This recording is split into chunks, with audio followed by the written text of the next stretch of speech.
Recently, together with my colleague, Mary Gamba, over on Lessons in Leadership, we sat down and spoke with Carolyn Welsh, who's the president and CEO of New Jersey Sharing Network, our longtime partners, in fact, one of the underwriters of our programming, particularly around organ and tissue donation. That's what the Sharing Network is all about, organ and tissue donation.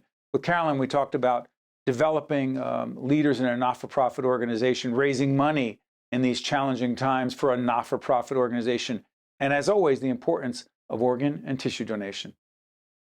Hi, everyone. Welcome to Lessons in Leadership. Steve Adubato, my colleague Mary Gamba. We kick off the program. We are honored to be joined by our good friend Carolyn Welsh, who is president and CEO of the New Jersey Sharing Network. Good to see you, Carolyn.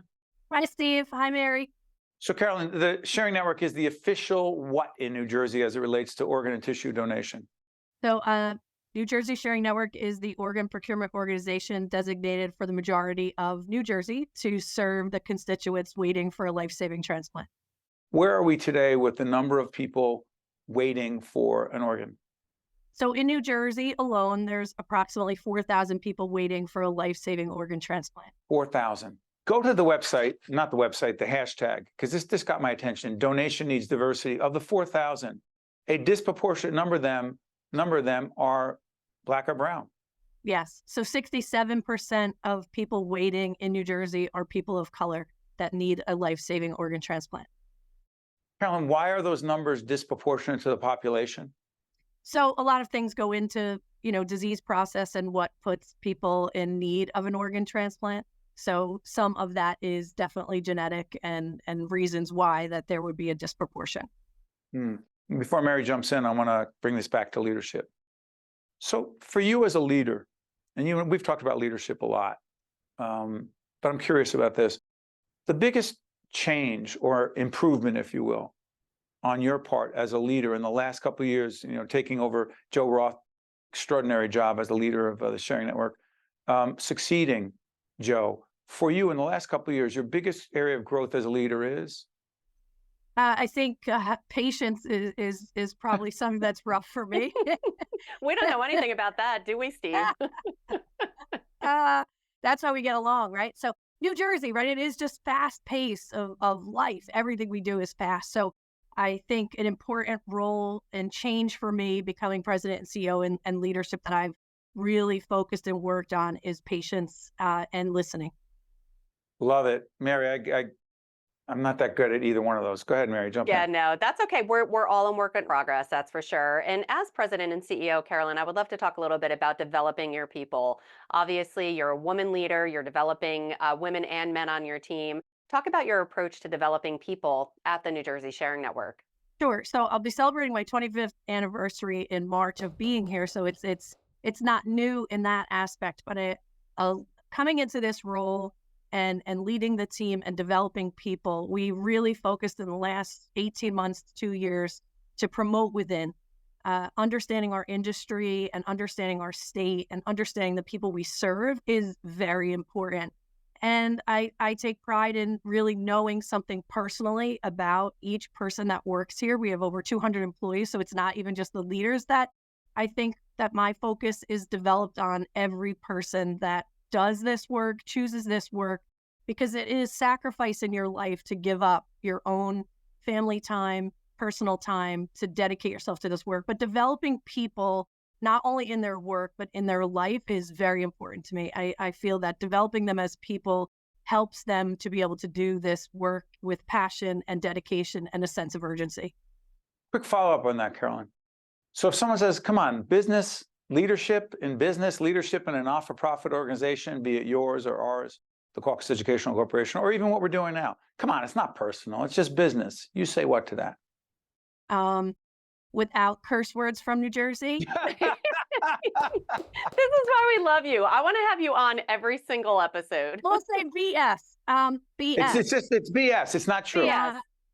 We're in different worlds right now. And by looking at what motivates people, what energizes them, what refuels them, resilience is a big word that, now in leadership that's coming out. And organ procurement organizations right now going into 2024, we're sustaining changes to our regulatory measurements, which, listen, we all want to save more people's lives. So if those components are going to make us better, we're gonna do everything we can to do that.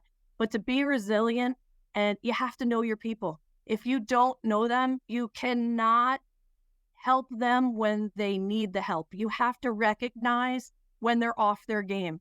And work when they're off their game, people's lives are at stake. So you have to kind of know what's going on with them personally and just the world around us, not to go into all of the different things about, but anything that's happening in our world affects the people that work here. And, what is their religion? What is their race? What is their gender? What are their belief systems? What motivates them to want to do this work? I have a good memory, so I also can tell you that majority of the people, I was in their interviews and in the room with them, and I really try to do that connection. It helps you when you're doing this life-saving work to connect with people on a personal level. So BS is the long-winded answer. Mary, you get one. I was going to say, I have Go ahead, one jump other back in. question.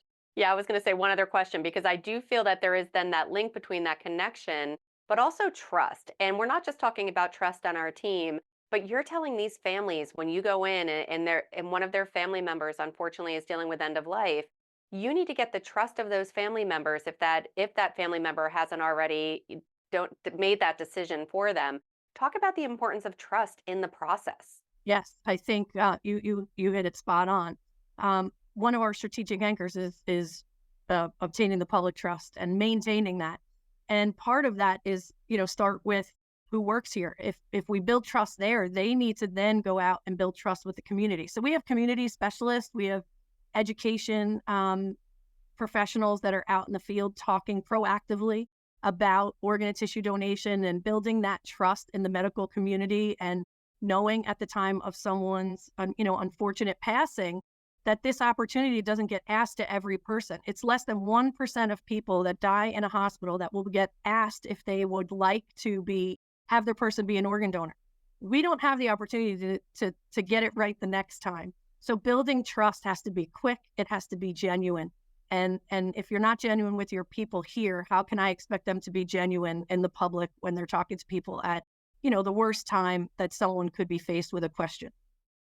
That's Carolyn Welsh. Talk about a genuine leader who cares and makes a difference every day with her team at the New Jersey Sharing Network. Our good friend Carolyn Welsh, the trustee of the Caucus Educational Corporation, our not-for-profit entity. Carolyn, thank you so much for joining us. We appreciate it. Thank you for having me. You got it. We'll be right back. Think Tank with Steve Adubato is a production of the Caucus Educational Corporation, celebrating 30 years in public broadcasting. Funding has been provided by NJ Best, New Jersey's 529 College Savings Plan, Holy Name, the New Jersey Education Association, PNC Foundation, New Jersey's Clean Energy Program, PSEG Foundation, Robert Wood Johnson Foundation, IBEW Local 102, and by Delta Dental of New Jersey. Promotional support provided by NJ.com. And by Insider NJ. Hey kids, PBS Kids and Delta Dental want you to have a healthy smile. So here are some tips for you to remember. Number 1, eat plenty of crunchy fruits and vegetables. Number 2, brush your teeth after eating sugary snacks or drinking sodas. And number 3, drink lots of water to wash away food particles. When your teeth are happy, all of you is happy. From PBS Kids and Delta Dental, have a healthy smile.